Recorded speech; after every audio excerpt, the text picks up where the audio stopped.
What's up, everyone? I hope you are having a fantastic day. To get us started in today's video, we've got a video that was shared by Learzite. He has a grand conspiracy theory on the whole Ethereum Gate saga. Some takeaways from that video: Joseph Lubin boldly says, "We are big friends of the SEC. They don't consider Ethereum a security." They didn't say this about Ripple, and they were clear that they will address these different tokens. They already made all statements about decentralization. Hinman was very clear about that. Talking about the issue about securities. Now, what's your view about where the SEC is now? They've made some, 50-50 kind of shutting some aspects of crypto and blockchain down and boosting other aspects. Where do you sit with SEC statements at this point? And, how are you talking to them, etc.? So we are big friends and fans of that organization. I think they're really understanding the space well. They are applying this thing called securities law to business in America and other places, as they have done for many decades successfully. They're identifying fraudulent projects. They're identifying obvious transgressions of securities law, but they haven't had a heavy touch, really. They've been gathering information. They've been taking some actions. They've been very clear that they understand there is this new construct, this protocol-based open platform. So you think they get it? Yeah, we believe they get it. They've introduced a new construct, decentralization, into their thinking. So in addition to the Howey test, they have this new construct that they're seeing certain things in. So they consider the Bitcoin network and token and issuance mechanisms. They consider the Ethereum network token and issuance mechanisms to be decentralized, and therefore no transactions involving those particular assets are considered to be transactions of securities. They have not said the same thing about other tokens, the Ripple token, for instance, and they were clear that they were going to come out with statements to sort of assess these different tokens, and I believe they've made all the statements about decentralization that they're going to make. And so Bill Hinman, Director of Corporate Finance, has been very clear about what you can do and what you can't do, and decentralization is a new element that they're working with. And when the interviewer asks him if he has closed your token factory, he responds by saying, no, we haven't closed it. On the contrary, we will continue to launch tokens that our friends at the SEC don't see us as securities. Many people thought Token Foundry had some real legs. We did not close Token Foundry. You didn't? No, we did not close Token Foundry. So Token Foundry is... Slashed it?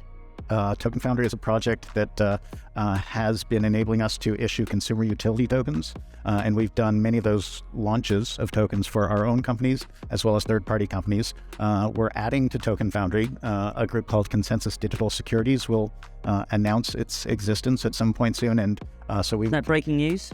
Sorry? Is that breaking news? Not really breaking news. Right. So we will... Okay.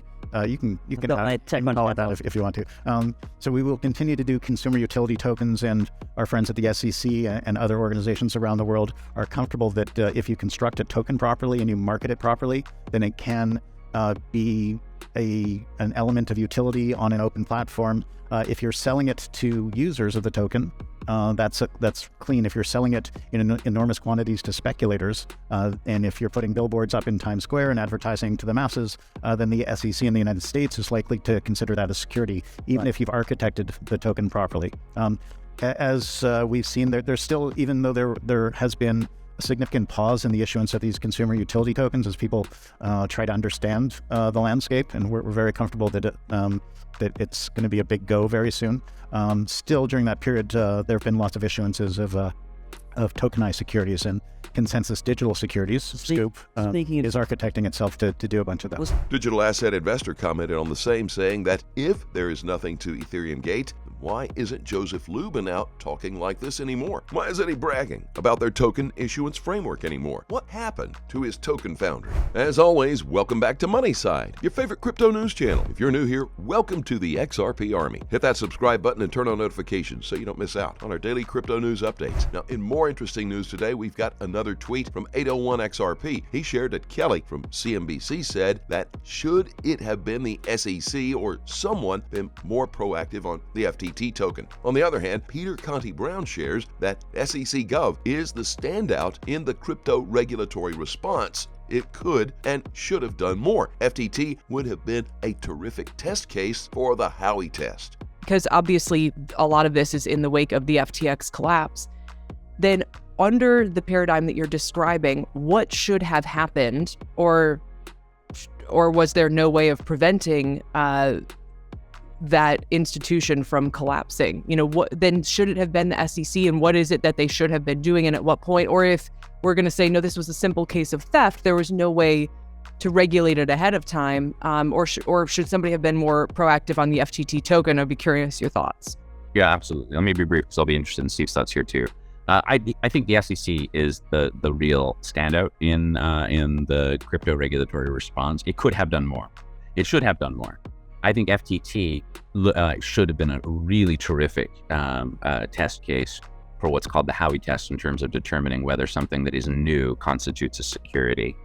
I think the Fed had some failures here. The Fed approved, it looks like on a pro forma basis, a banking relationship within the FTX empire that should never have occurred. It should have certainly been subjected to much more scrutiny than it was.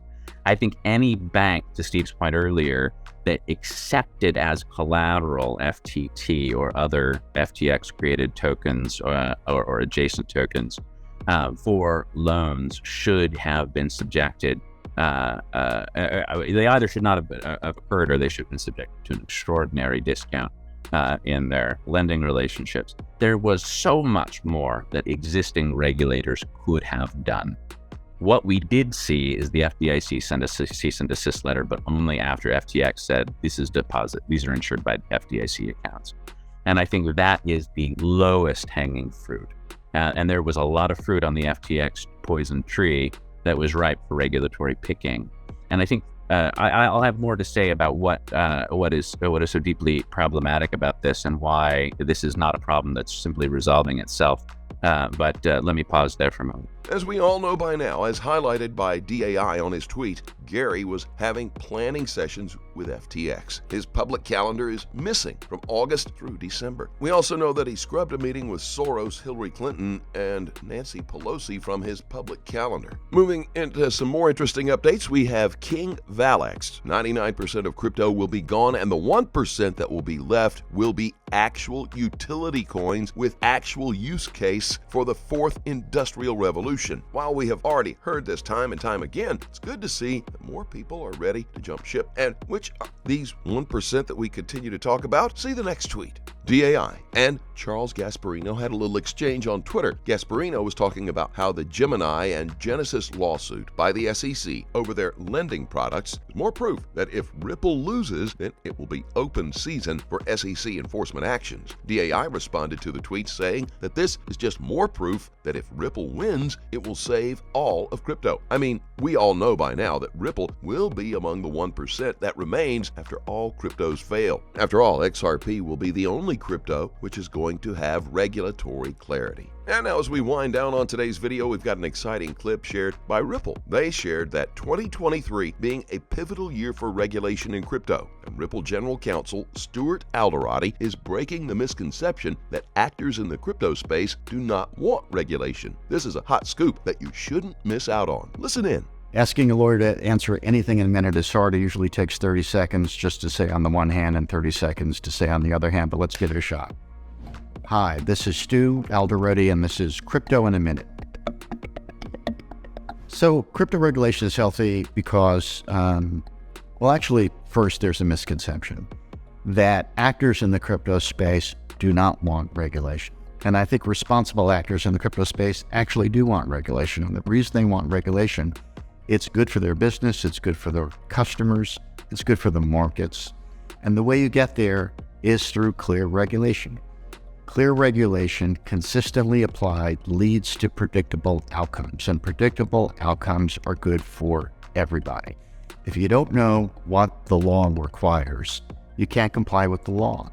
And the law inconsistently applied leads to unpredictable outcomes, which at the end of the day is not going to be good for anybody. So I think that's the definition of healthy regulation. And I think in the crypto space, we're working our way to get there. Some markets get it right, some markets get it wrong. And I got 1 second left, so I'm going to stop. Just below that. As always, please do your own research. And always trade safely, guys. Please keep in mind we're not a licensed financial advisor. All the videos on this channel are intended for entertainment purposes only. You can let us know what you think in the comment section below, and let's start a conversation. Thanks as always for watching. Couldn't be here without you. Don't forget to like this video, and please click on that subscribe button. And be sure to turn on notifications, that way you get posted when we put up new content. Look forward to seeing you next time here on Money Side.